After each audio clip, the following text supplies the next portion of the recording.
They called them barbarians.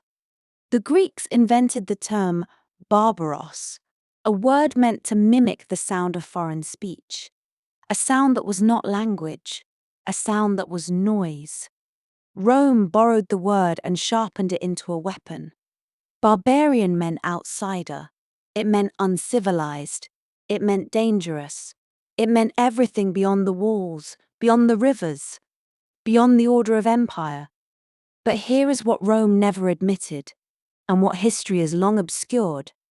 The barbarians were not one people. They were dozens. Goths and Vandals, Franks and Suebi, Alans and Burgundians, Lombards, Huns and Alemanni, each with their own tongue, their own gods, their own laws, their own pride. They were farmers who woke before dawn to tend cold fields, warriors who swore oaths they would die before breaking, mothers who buried children in frozen ground, kings who dreamed of something more than mud and timber and the edge of a Roman sword. Rome called them barbarians, but the truth was far more complicated and far more human than that word ever allowed. This is their story, not as Rome told it, not as the conquerors wrote it, but as it was: cold, brutal, brilliant, and alive. To understand what happened to Rome, you must first understand the world. Rome feared. Beyond the Rhine, beyond the Danube, beyond the carved stone markers that said, "Here, civilization ends." The forests were ancient, enormous oaks that had stood since before Rome was a village on the Tiber, ash trees so dense that even in summer, little light reached the ground. In winter, those forests became something else entirely: silent, cold, predatory, and infinite. This was home. The Germanic peoples lived in villages of timber and thatch. Their longhouses were built to last through northern winters, low-ceilinged, smoke-filled, warm. At one end, the family lived. At the other, their animals. In the worst months, those animals were the difference between life and death. They were not primitive. They were adapted. Their society ran on labor, the labor of every hand. Women managed the household, the food supply, the weaving, the healing, the raising of children who had to be tough to survive. Some women held status and power. The Roman historian Tacitus, no friend of the Germanic peoples, admitted with something like grudging admiration that their women were not weak. Leadership was earned, not simply inherited. A chieftain held his position as long as he could defend it, with force, with cunning, with generosity. Warriors followed the man who fed them, rewarded them, and led them to victory. The moment he failed them, another man would rise. This was not chaos, it was a different kind of order. Their warriors trained from boyhood. They understood terrain. They could move faster through forest than a Roman column could move on a road. They were not soldiers in the Roman sense. They had no legions, no supply trains, no engineers building siege engines. But they were dangerous in ways Roman commanders sometimes failed to appreciate until it was too late. They had pride, they had memory, and they had patience. Iron was precious. A sword was not just a weapon, it was an inheritance, a legacy, sometimes a name. Warriors spoke of their blades the way Romans spoke of property. The craft of the blacksmith had a kind of sacred quality. To make iron was to control something powerful and mysterious. They worshipped in the forest, not in temples. Their gods did not live in stone buildings. They lived in the great trees, in rivers and storms, in the cry of ravens and the last breath of a dying enemy. The vulva, the seeress, was a figure of real power. She could see what others could not. She was consulted before battles, before migrations, before decisions that would change everything. This was the world beyond Rome's walls. Not a world without culture, not a world without meaning. A different world. One that Rome misread, underestimated, and in the end could not control. History rarely pauses to ask what people ate. But what a people eats tells you almost everything about how they lived, what they feared, and what they valued. The Germanic peoples ate what the land gave them. Grain, spelt and rye mostly, ground into dark, dense bread or cooked into thick porridge. Meat when it could be had. Pork, venison, wild boar, river fish. Dairy, milk, butter, and a kind of soft cheese was central to survival. In autumn, they smoked and salted everything they could. The winter would come regardless of whether they were ready. Hunting was not sport, it was necessity. A successful hunt could feed a village for days. Wild boar, aurochs, deer, these animals were dangerous and required coordination to bring down. A man who hunted well had proven something about himself. But food was never just survival, it was ceremony. The feast was the center of social life. When a chieftain called his warriors to the mead hall, he was not simply offering a meal. He was performing leadership. The seat you were given said everything about your standing. The food placed before you said what you were worth. The drinking horn that was passed to you, and whether you were passed it at all, told you exactly where you stood in this world. Mead was the great drink, fermented honey, sweet and powerful. Ale made from grain was more common and drunk daily. Roman wine, when it could be obtained through trade, was a luxury that conferred status on those who possessed it. Germanic elites displayed Roman amphorae like trophies. Oaths were sworn over drink. Alliances sealed with it. Insults that happened during a feast were not forgotten. They were remembered for years, and sometimes repaid in blood.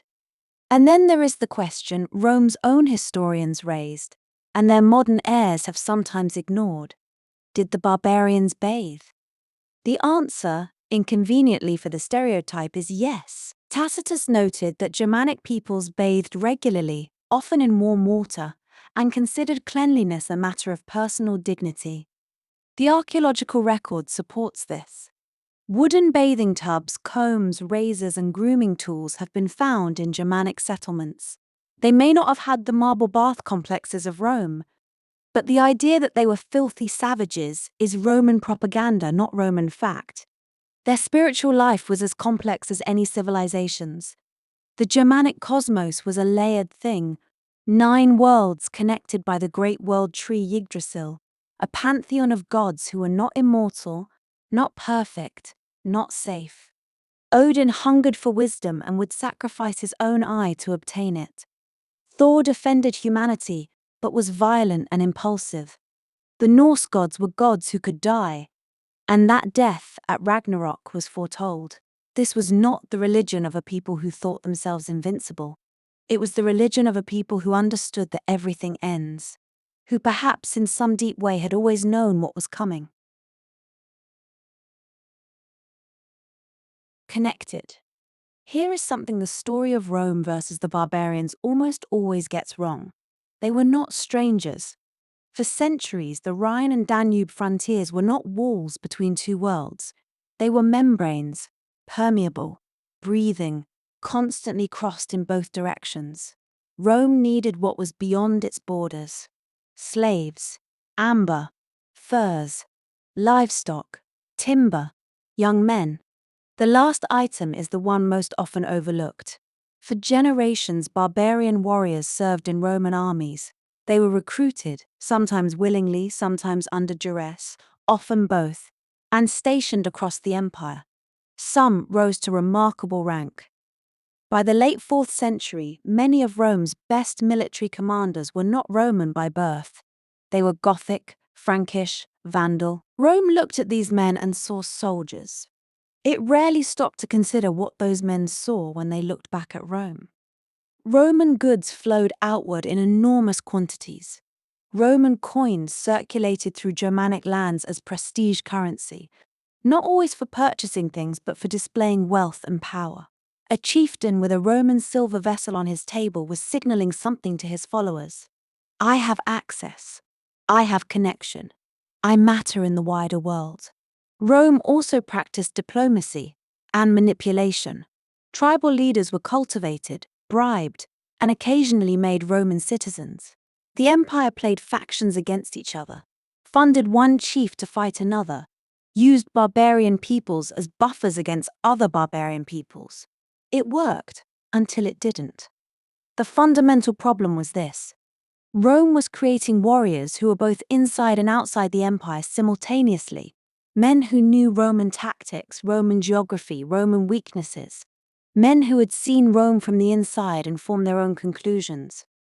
By the late 4th century, the Roman army was in large parts composed of the very people Rome called barbarians. The wall between civilization and savagery was not a wall at all. It had never been.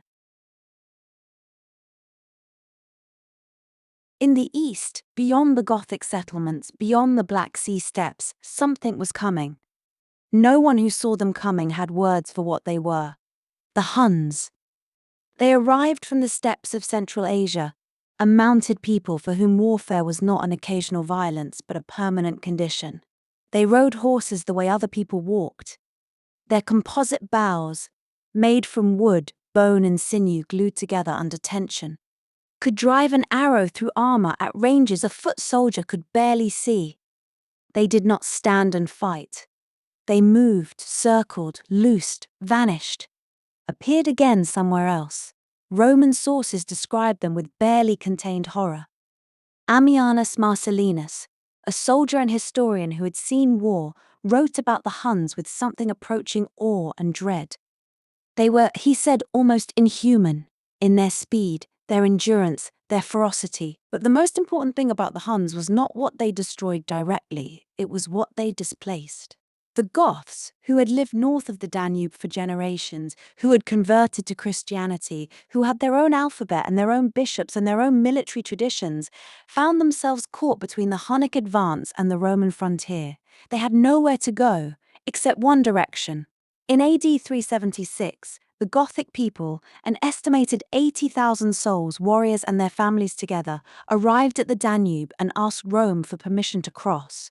They were not invaders. Not in that moment. They were refugees.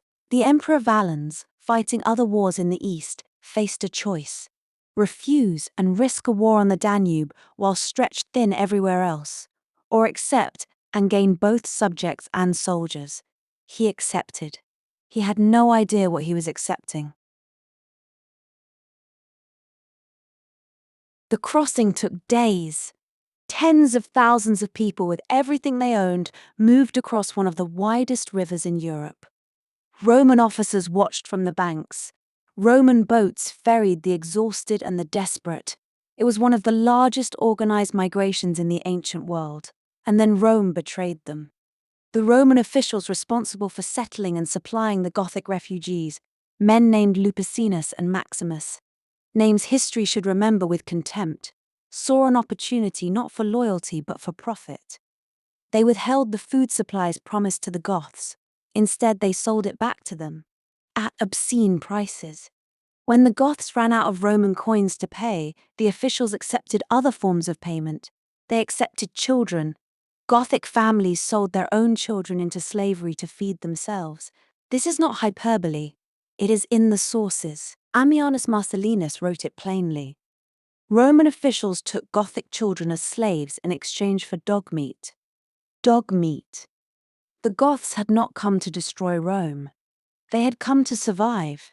They had come seeking protection and safety within the most powerful empire the Western world had known. Rome answered with starvation and slavery. What happened next was inevitable. The Goths rebelled. A people with nothing left to lose, who had already given up everything, even their children, and still been betrayed, turned their grief and rage outward. They did not call it war. Rome did. And Rome was about to discover that the refugees it had exploited were also the finest warriors it had ever made the mistake of humiliating. August 9th, AD 378. The plains outside the city of Adrianople, in what is today northwestern Turkey. The Emperor Valens led his army, somewhere between 15 and 20,000 Roman soldiers, the best soldiers in the empire, toward a Gothic encampment. He believed he outnumbered the enemy. He believed his army was superior. He believed the battle would be quick, decisive, and glorious. He was wrong about all of it. The Gothic forces had drawn their wagons into a great circle. The Lager, a defensive formation that was both shelter and fortress. But Valens did not know, or did not care, that the Gothic cavalry had not yet returned to the encampment. Negotiations were still supposedly in progress when his officers, impatient for glory, attacked. From the hills on the Roman flanks, the Gothic cavalry appeared, thousands of horsemen screaming at full gallop, crashing into the exposed flanks of a Roman army already tangled in its own advance. At the same moment, the Gothic infantry poured from behind the wagons. The Roman formation collapsed. What followed was not a battle, it was a slaughter. The Roman soldiers were so tightly packed by the pressure of the Gothic cavalry that many could not raise their arms to fight. They were crushed together, stabbing and dying in a mass of bodies with no room to maneuver, no space to form lines, no order. Valens himself died on that field. History cannot say exactly how. Some sources say he fell in the fighting, others that he was wounded and burned alive in a farmhouse where he had taken shelter.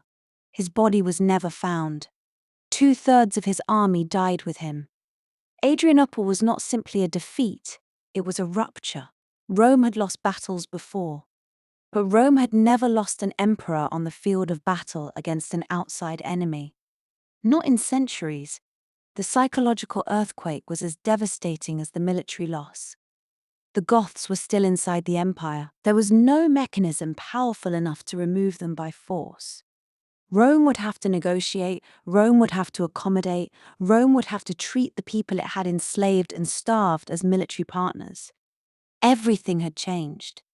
The empire that had called them barbarians now needed them to survive.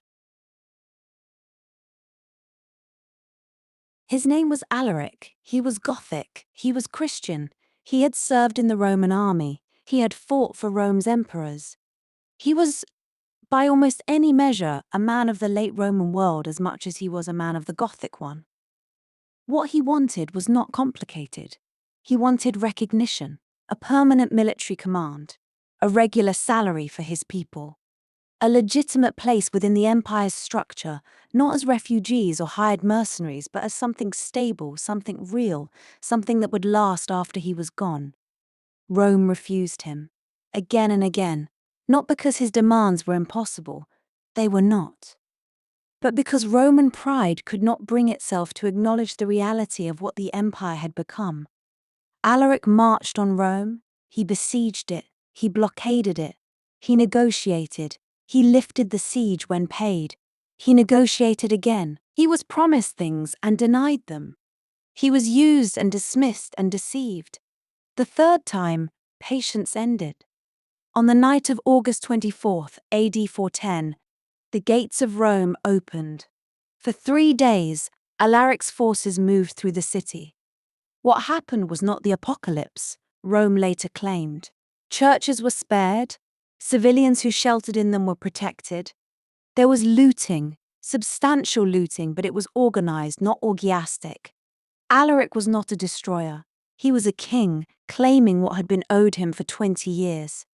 But the psychological devastation was total. Rome had not been sacked by a foreign enemy in 800 years. The city that had conquered everything, that had seen itself as eternal, as the center of civilization, as the very definition of world order, had fallen to the people it had called barbarians. Saint Jerome, one of the greatest scholars of the age, heard the news in his monastery in Bethlehem. He wrote, "The city which had taken the whole world was itself taken." Alaric died within the year, somewhere in southern Italy. His followers, the story goes, buried him in the bed of a river and then killed the slaves who had done the digging, so no one would ever find him. He never got what he wanted. But in 3 days in August, he had shattered something that could never be repaired. The idea that Rome was invincible. The Vandals have given their name to destruction. But before they gave the world a synonym for ruin, they gave the ancient world something far more significant. They gave it a lesson in strategic genius. After decades of migration across Europe and into Iberia, the Vandals crossed the Strait of Gibraltar, in AD 429 under their king Gaiseric, one of the most capable military commanders of the entire late antique world. What they found in North Africa was the richest territory in the Western Empire. North Africa supplied Rome with grain, it supplied Rome with tax revenue, it supplied Rome with olive oil, with horses, with troops. Carthage was one of the greatest cities in the Mediterranean world. Whoever controlled North Africa controlled the life support of the Western Empire. In AD 439, Gaiseric took Carthage. Rome was hemorrhaging its capacity to feed itself, to fund itself, to sustain itself. 20 years later, in AD 455, Vandal ships appeared in the mouth of the Tiber. Rome was sacked a second time. 14 days of systematic removal of its remaining treasures. The Vandals had not simply raided Rome, they had dismantled its economic foundation. Rome was running out of time. No name in the entire story of Rome's fall carries more weight than his. Attila. The Romans called him the scourge of God. They meant it as a theological explanation. God must be punishing them, sending them this force of reckoning. Because nothing else explained what Attila was. He was king of the Huns from AD 434. He had no interest in being Roman. He had no interest in inheriting Rome. He had one interest: dominance. The extraction of tribute, the humiliation of empires, and the proof, demonstrated repeatedly, brutally, publicly, that no power in the world could stop him. He invaded the Eastern Empire repeatedly. Constantinople paid tribute. He turned west, invaded Gaul in AD 441, sweeping through the Rhine provinces and into the heart of Roman territory. At the Battle of the Catalonian Plains, also called the Battle of Chalons, Attila met a combined force of Romans and Visigoths under the general Aetius, possibly the last truly great Roman military commander. The Huns were stopped. Barely. Attila withdrew to his steppe empire, then turned south, into Italy. Aquileia, one of the great cities of the empire, was erased. The Po Valley burned, and then, the strangest moment of the entire age. Pope Leo I rode out to meet Attila on the road to Rome. What was said between them is not known. No one recorded it who was present. But Attila turned back. Rome was not sacked a third time. Why? Disease in his army, logistics stretched past breaking, the possibility of Eastern Roman intervention, or perhaps something else. Something in the old king's face across from a pope that gave him pause. A year later, in AD 453, Attila was dead. A burst blood vessel on the night of his wedding, his new bride found weeping beside him.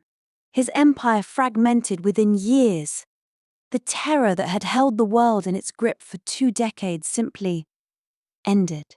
But what he had exposed, the fractures, the dependencies, the desperate patchwork holding the Western Empire together, those did not end with him.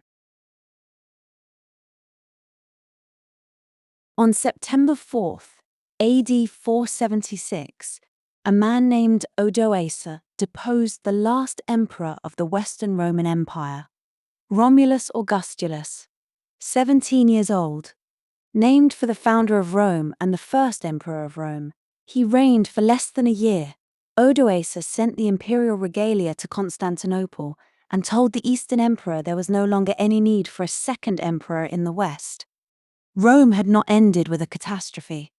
It had ended with a resignation. And Odoacer, the man who ended it, he was a barbarian, a Germanic chieftain, son of one of Attila's officers. He did not destroy Rome. He simply noted that it had already become something else and stepped into the vacancy. What came after was not a dark age of ignorance and ruin. It was transformation. The Visigoths ruled Iberia and southern Gaul. The Franks ruled northern Gaul. The Ostrogoths ruled Italy under Theodoric, a king who had been raised in Constantinople and spoke Latin and admired Roman governance. The Vandals held North Africa. The Burgundians held their corner of what had been Roman territory. These kings sat in Roman cities. They used Roman administrative structures. They employed Roman lawyers to write their law codes. Their churches were Roman basilicas. Their monks preserved Roman manuscripts. Their bishops corresponded with Constantinople. Rome had not died, it had been absorbed, transformed, inherited. The peoples Rome had called barbarians, the people it had feared, hired, traded with, betrayed, fought, and ultimately could not control. They did not end civilization. They became it. They built the kingdoms that became France, Spain, Italy, Germany, Portugal, England. They merged with the Roman populations they governed. They adopted Latin. Many converted to Christianity. Their blood and Rome's blood mixed over generations until there was no longer any clear line between what was Roman and what was not. Rome called them barbarians. But the truth, the full, complicated, difficult, human truth, is something else. The Goths and Vandals, the Franks and Huns, the Alans and Burgundians and Lombards were not Rome's destroyers. They were Rome's inheritors. They walked through the ruins of the ancient world and built something new from what remained. They carried Roman law into the Middle Ages. They carried Christianity into the forests of Northern Europe. They carried the memory of empire into the consciousness of the continent. And in doing so, imperfectly, violently, magnificently, they created the world we live in. Narrator, final words. They were not savages. They were not monsters. They were human beings, desperate and ambitious, brutal and honorable, frightened and fierce, caught in the grinding collapse of one world and the painful birth of another. Rome called them barbarians. But the world they made from Rome's ruins is the world we inherited. End of script. Total estimated word count, approximately 3,400 words. Estimated running time at 150 WPM documentary pace, 22 to 23 minutes.